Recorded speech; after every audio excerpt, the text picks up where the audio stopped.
नमस्कार मित्रांनो, राष्ट्रीय आरोग्य अभियानाअंतर्गत आरोग्य विभागात विविध पदांची भरती केली जाणार आहे आणि यासाठी 11 मार्च 2025 पर्यंत तुम्हाला ॲप्लिकेशन करता येणार आहे। मित्रांनो, ॲप्लिकेशन ऑफलाईन पद्धतीने या ठिकाणी करायचं आहे। त्यासाठी अर्जाचा नमुना मी आपल्या व्हिडिओच्या डिस्क्रिप्शनमध्ये PDF सहित दिलेला आहे। यामध्ये 17,000 पासून 40,000 पर्यंत पगार तुम्हाला दिला जाणार आहे। 38 वर्षापर्यंत तुमचं वय या पदांसाठी असणं आवश्यक असणार आहे। मात्र रिझर्व्ह कॅटेगरीच्या उमेदवारांसाठी वयाची विशेष तरतूद या ठिकाणी करण्यात आलेली आहे। मित्रांनो, यासाठी कसं अप्लाय करायचं, कोण कोण अप्लाय करू शकतं, संपूर्ण डिटेल्स आपण आज व्हिडिओमध्ये बघणार आहोत। यासाठी व्हिडिओला शेवटपर्यंत नक्की बघा। चॅनलवरती पहिल्यांदाच आला असाल, चॅनलला सबस्क्राइब करा, बेल आयकॉनला प्रेस करा, कारण असेच महत्त्वपूर्ण व्हिडिओ मी नेहमी आपल्यासाठी घेऊन येत असतो। चला तर सुरू करू आजचा हा व्हिडिओ। नमस्कार मित्रांनो, आरोग्य विभागात विविध पदांची भरती केली जाणार आहे। यामध्ये district programme manager, entomologist, programme manager public health, physiotherapist, pharmacist, social worker NTCP, dental technician आणि डेंटल हायजिनिस्ट सारखी महत्त्वाची पदं भरली जाणार आहे। मित्रांनो, डेंटल टेक्निशियन आणि डेंटल हायजिनिस्ट या दोन्ही पदांसाठी 17,000 रुपये प्रति महिना पगार तुम्हाला दिला जाणार आहे, ज्यासाठी 2 वर्षाचा एक्सपिरियन्स आणि दिलेल्या विषयातनं डिप्लोमा असणं आवश्यक असणार आहे। त्यानंतर मित्रांनो, पुढचं जे पद आहे सोशल वर्कर, या पदासाठी MSW आणि 2 वर्षाचा एक्सपिरियन्स या ठिकाणी मागितलेला आहे, ज्यासाठी 28,000 रुपये प्रति महिना पगार तुम्हाला दिला जाणार आहे। त्यानंतर मित्रांनो, सोशल वर्कर NMHP हे जे पद आहे, या पदासाठी देखील सोशल वर्कमधनं तुमचं पोस्ट ग्रॅज्युएशन आणि फिलॉसॉफीमधनं तुमची मास्टर डिग्री असणं आवश्यक असणार आहे। या पदासाठी देखील 2 वर्षाचा अनुभव तुमच्याकडे मागितलेला आहे। 28,000 रुपये प्रति महिना इतका पगार तुम्हाला या पदांसाठी या ठिकाणी दिला जाणार आहे। त्यानंतर मित्रांनो, फार्मासिस्ट या पदासाठी फार्मसीमधनं तुमचा डिप्लोमा मागितलेला आहे, ज्यासाठी 17,000 रुपये प्रति महिना पगार तुम्हाला दिला जाणार आहे। तर फिजिओपॅथिस्ट या पदासाठी फिजिओपॅथी या विषयातनं तुमची पदवी असणं आवश्यक असणार आहे। मात्र या पदासाठी 1 वर्षाचा एक्सपिरियन्स तुमच्याकडे रिलेव्हंट फील्डचं असणं आवश्यक असणार आहे, ज्यासाठी 20,000 रुपये प्रति महिना पगार तुम्हाला दिला जाणार आहे। मित्रांनो, 3 नंबरचं जे पद आहे प्रोग्राम मॅनेजर पब्लिक हेल्थ आणि 1 नंबरचं पद डिस्ट्रिक्ट प्रोग्राम मॅनेजर, या दोन्ही पदांसाठी 35,000 रुपये प्रति महिना इतका पगार दिला जाणार आहे।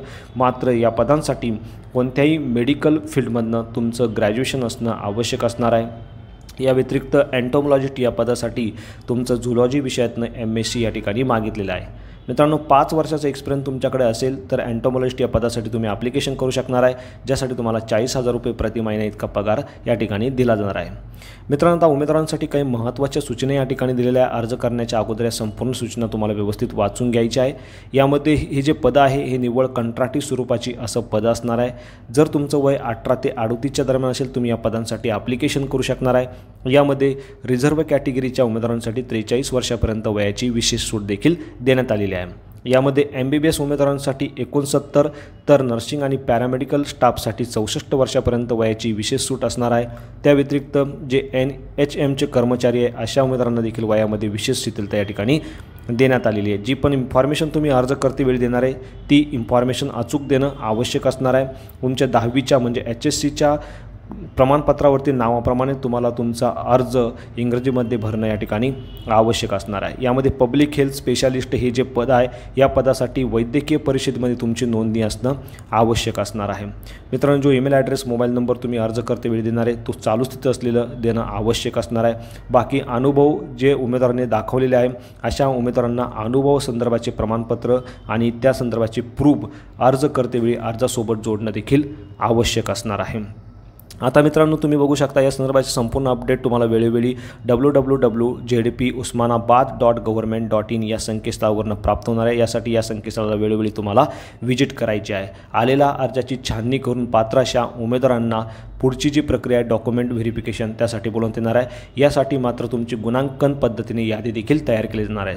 त्याची डिटेल तुम्ही या ठिकाणी बघू शकता। अंतिम वर्षाला तुम्हाला किती गुण मिळालेले आहे त्यानुसार तुम्हाला या ठिकाणी 50 गुण देण्यात येणार आहे। त्यानंतर ज्या पदासाठी तुम्ही अर्ज करतात त्या पदासाठी असणारी शैक्षणिक अर्हतेपेक्षा तुमच्याकडे उच्च शैक्षणिक अर्हता असेल तर त्यासाठी 20 गुण आणि तुमच्याकडे असणाऱ्या अनुभवासाठी 30 गुण, अशा पद्धतीने एकूण 100 गुणांपैकी तुमची गुणांकन यादी या ठिकाणी तयार केली जाणार आहे आणि पात्र अशा उमेदवारांना पुढच्या प्रोसेससाठी या ठिकाणी बोलवण्यात येणार आहे।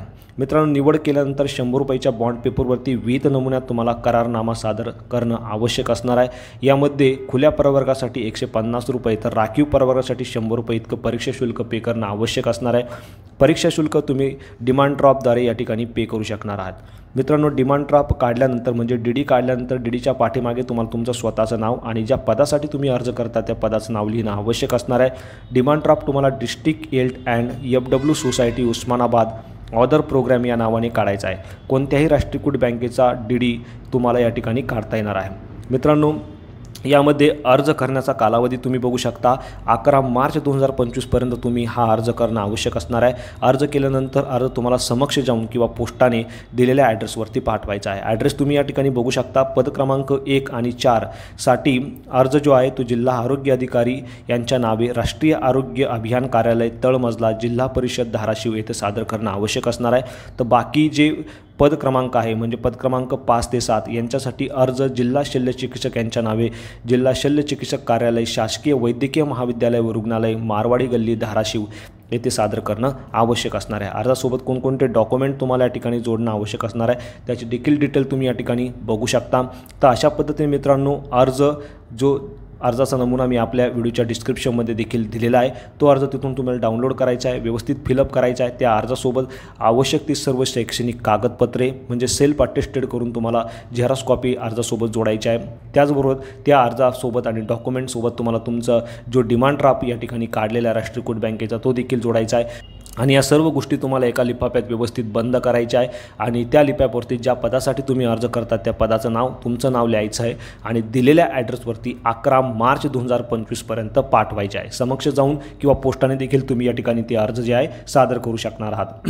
मित्रांनो, यामध्ये तुम्ही बघू शकता ॲप्लिकेशन फॉर्मॅट कसा असणार आहे याचा देखील नमुना मी आपल्या व्हिडिओच्या डिस्क्रिप्शनमध्ये दिलेला आहे. सर्वप्रथम तुम्हाला तुमचा फोटोग्राफ या ठिकाणी लावायचा आहे. तुमचे संपूर्ण पर्सनल डिटेल, एज्युकेशनल डिटेल्स, काही अनुभव असेल तर अनुभवाचे डिटेल तुम्हाला या ठिकाणी द्यायचं आहे. अर्जासोबत तुम्हाला हे जे लहान कुटुंबाचं प्रतिज्ञापत्र या ठिकाणी दिलं आहे हे देखील जोडायचं आहे आणि या सर्व गोष्टी तुम्हाला एका लिफाफ्यात बंद करून दिलेल्या ॲड्रेसवरती 11 मार्च 2025 पर्यंत पाठवायच्या आहे. अशा पद्धतीत मित्रांनो, व्हिडिओ महत्त्वपूर्ण होता.